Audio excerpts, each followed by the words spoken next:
Sanctus, Sanctus, Sanctus Dominus Deus Sabaoth. Salam jumpa kembali saudara-saudariku yang terkasih dalam Tuhan kita Yesus Kristus. Salam sejahtera untuk kita semua.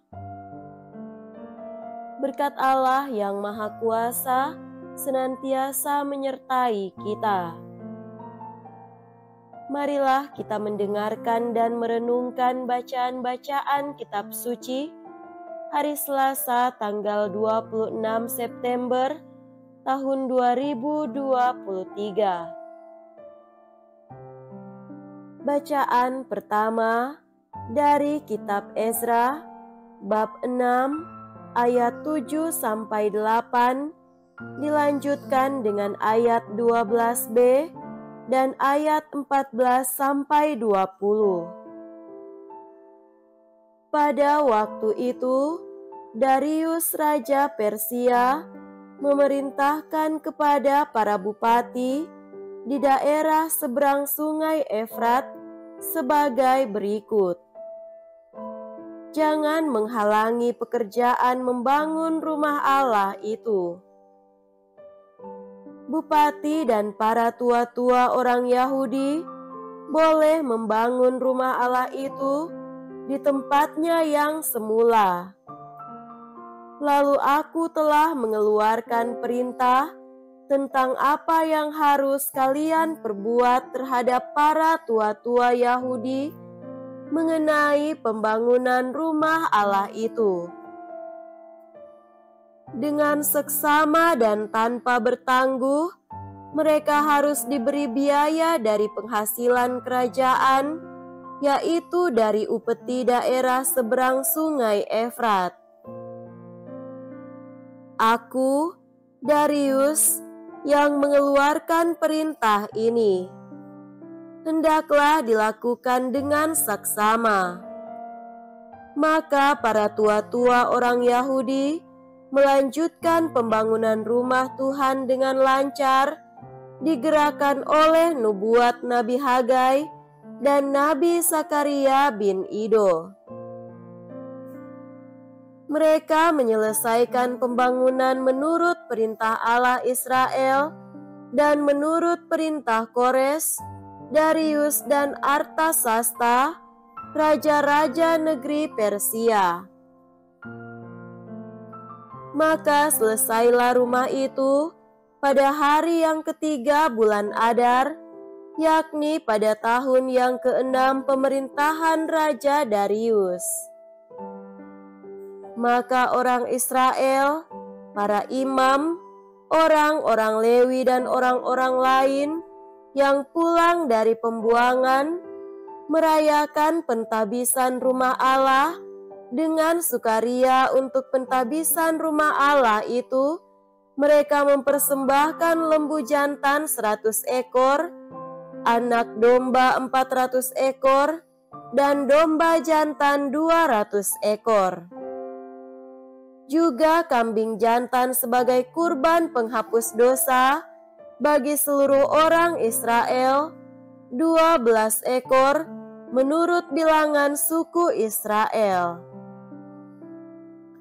Mereka juga menempatkan para imam pada golongan-golongannya dan orang-orang Lewi pada rombongan-rombongannya untuk melakukan ibadah kepada Allah yang diam di Yerusalem sesuai dengan yang tertulis dalam kitab Musa. Dan pada tanggal 14 bulan pertama mereka yang pulang dari pembuangan itu merayakan Paskah. Para imam dan orang-orang Lewi bersama-sama mentahirkan diri sehingga tahirlah mereka sekalian. Demikianlah mereka menyembelih anak domba Paskah bagi semua orang yang pulang dari pembuangan dan bagi saudara-saudara mereka yakni para imam, dan bagi dirinya sendiri. Demikianlah sabda Tuhan. Syukur kepada Allah.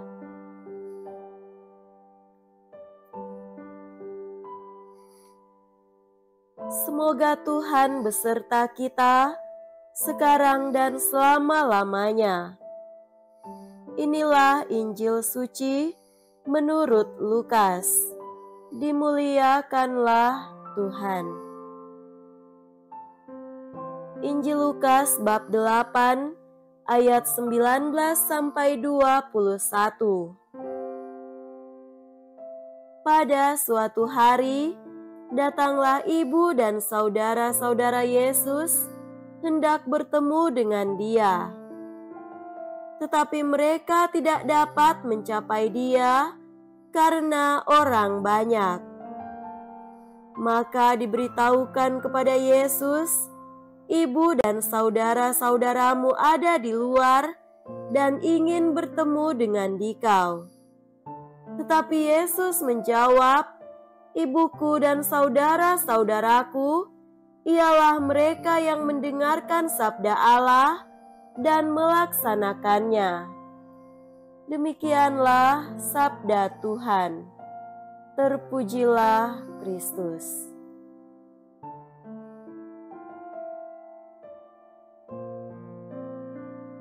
Saudara-saudariku yang terkasih dalam Tuhan kita Yesus Kristus, tema renungan kita pada hari ini adalah pendengar dan pelaku firman.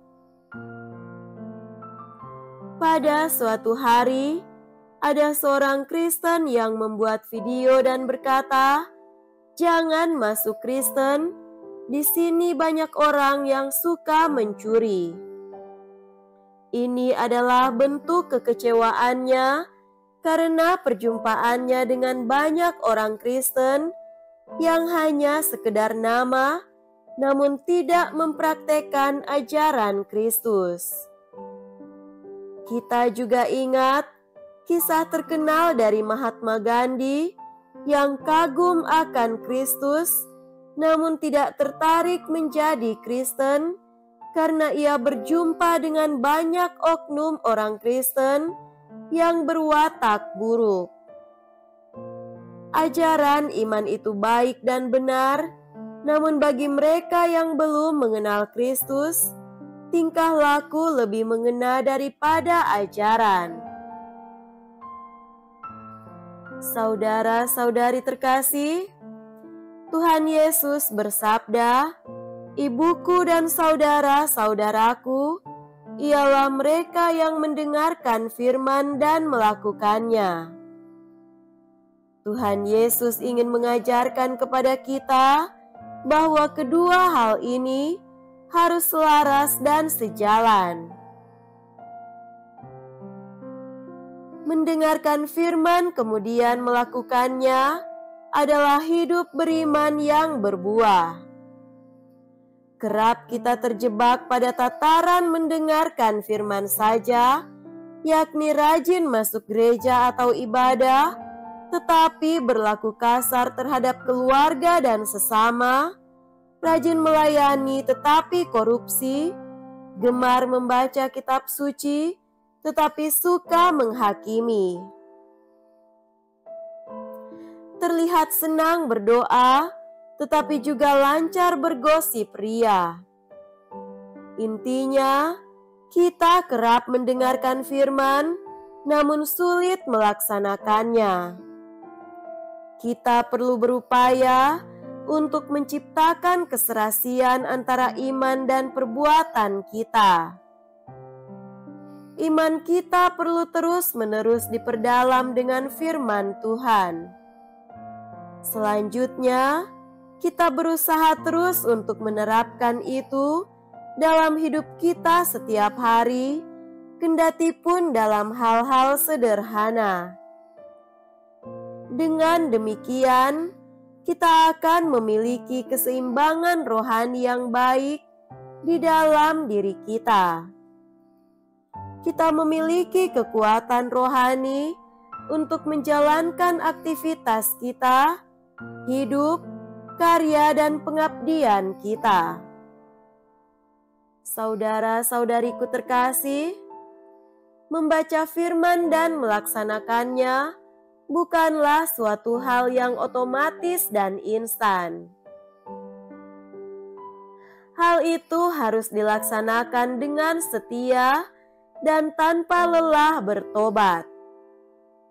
Karena sebagaimana dikatakan Tuhan Yesus, bahwa roh atau manusia memang penurut, tetapi daging lemah. Maka kita tanpa henti diingatkan juga oleh Tuhan, ibuku dan saudara-saudaraku, ialah mereka yang mendengarkan firman dan melakukannya. Santo Agustinus menulis, orang Kristen adalah orang berdosa yang selalu bertobat. Semoga kita semua menjadi pendengar firman dan berjuang melakukannya. Semoga demikian. Amin.